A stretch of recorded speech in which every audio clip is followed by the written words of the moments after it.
नमस्कार दोस्तों, स्वागत है आपका एक और खौफनाक और राज से भरे एपिसोड में, जहां हम ले चलते हैं आपको उस दुनिया में जहां का सच और डर के बीच का फासला सिर्फ एक सांस का होता है। आज की कहानी राजस्थान के उस वीरान खंडहर की है जहां वक्त भी थम जाता है।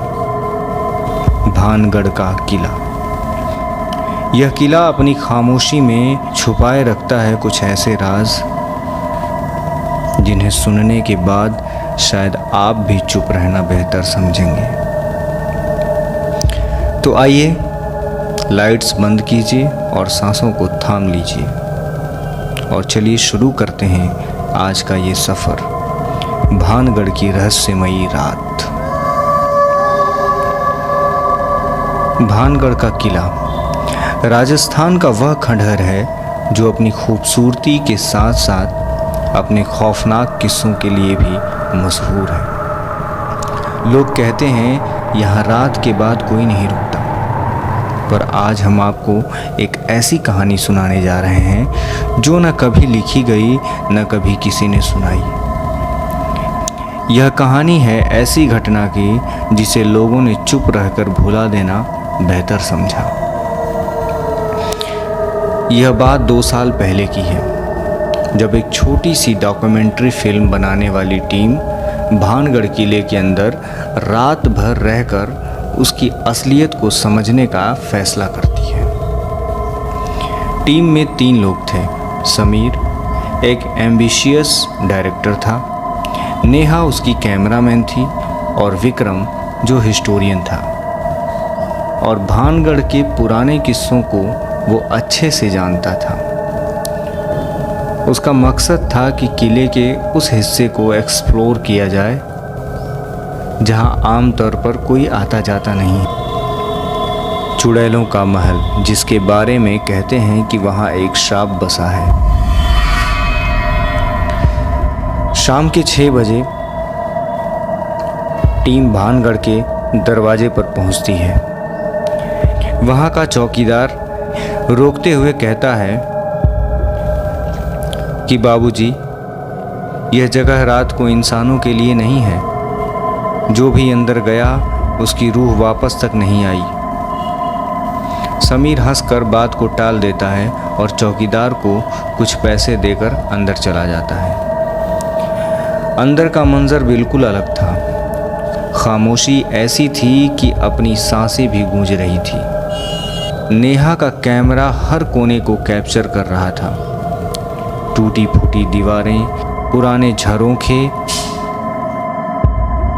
और वो बासी हवा जो जैसे उन्हें छू रही थी। विक्रम उन्हें किले के इतिहास के बारे में बताता है, राजा माधो सिंह के और उस श्राप का जिसे एक तांत्रिक ने दिया था जब उसकी तपस्या भंग हो गई थी।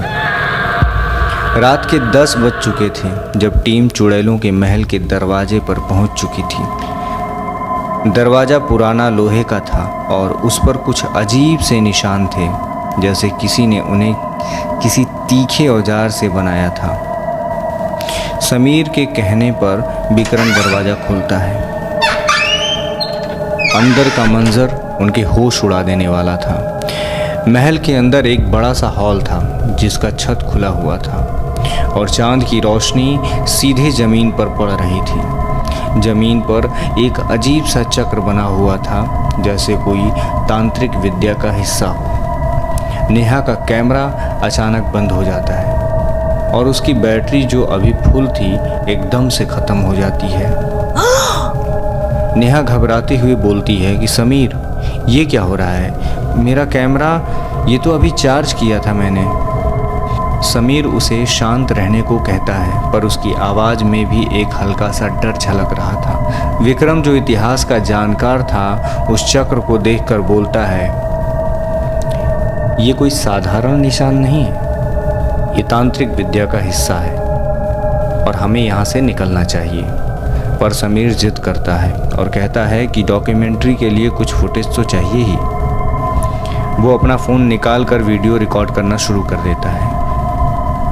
तभी एक अजीब सी आवाज़ गूंजती है, जैसे कोई औरत रो रही हो, और उसकी आवाज़ इंसानी नहीं थी। नेहा घबराकर विक्रम का हाथ पकड़ लेती है। समीर का फ़ोन बंद हो जाता है और चारों तरफ अंधेरा और खामोशी छा जाती है। सिर्फ उनकी धड़कनें सुनाई दे रही थी। टीम के पास अब कोई रास्ता नहीं था। वो बस दरवाजे की तरफ देखते हैं और वहाँ से भागने लगते हैं, पर दरवाज़ा बंद हो चुका था। विक्रम के हाथों में एक पुरानी किताब थी जो उसे किले के एक कोने से उठाई थी। उसने किताब खोली और पढ़ना शुरू किया। किताब में लिखा था कि चुड़ैलों के महल में एक रूह बसी है, एक औरत की जो तांत्रिक के श्राप का शिकार हुई थी। वो रूह उस इंसान को अपना शिकार बनाती है जो रात के बाद वहाँ रुकता है। तभी उन्हें पैरों की पायल की आवाज़ सुनाई देती है। आवाज़ धीरे धीरे करीब आती है। नेहा के चेहरे पर पसीना आने लगता है और समीर का गुस्सा अब डर में बदल चुका था।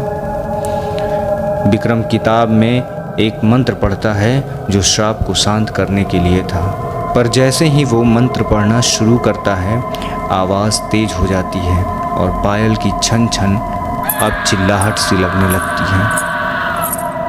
एक पल के लिए सब कुछ खामोश हो जाता है। फिर नेहा चिल्ला उठती है। उसके हाथ में एक ठंडी सी छून महसूस होती है। वो कहती है कि किसी ने उसका हाथ पकड़ा है। समीर अपनी टॉर्च को जलाता है, पर वहाँ कोई नहीं था। टीम अब पूरी तरह से डर के मारे थर-थर काँप रही थी। विक्रम मंत्र पढ़ रहा था, पर वो रूह अब और गुस्से में हो गई थी। हॉल के अंदर चाँद की रोशनी धीरे धीरे ख़त्म होने लगी थी, जैसे कोई उसे छुपा रहा हो। तभी समीर के फ़ोन में एक वीडियो खुद ब खुद चलने लगता है। वही वीडियो जो उसने रिकॉर्ड की थी। उसमें एक औरत दिखाई देती है जिसका चेहरा नहीं दिख रहा था, पर उसके हाथों में वही पायल थी जो आवाज़ कर रही थी। नेहा बेहोश हो जाती है। विक्रम और समीर उसे उठाने की कोशिश करते हैं, पर तभी दरवाज़ा खुद ब खुद खुल जाता है। वो नेहा को उठाकर भागते हैं और जैसे ही किले के बाहर निकलते हैं, सब कुछ शांत हो जाता है। सुबह जब गांव वाले वापस आते हैं तो चौकीदार उन्हें देखता है और कहता है, तुम लोग जिंदा हो? ये कोई छोटा चमत्कार नहीं है।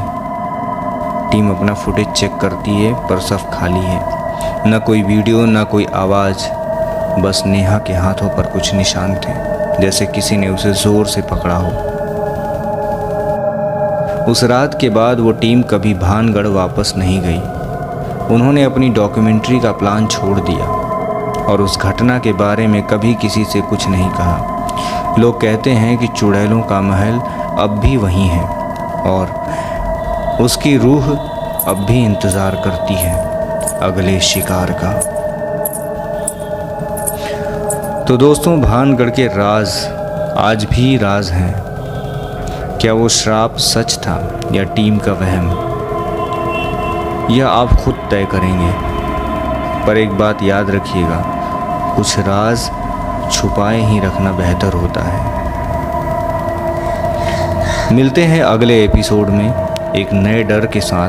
तब तक अपना ख्याल रखिए और रात को भानगढ़ के रास्ते से दूर रखिए।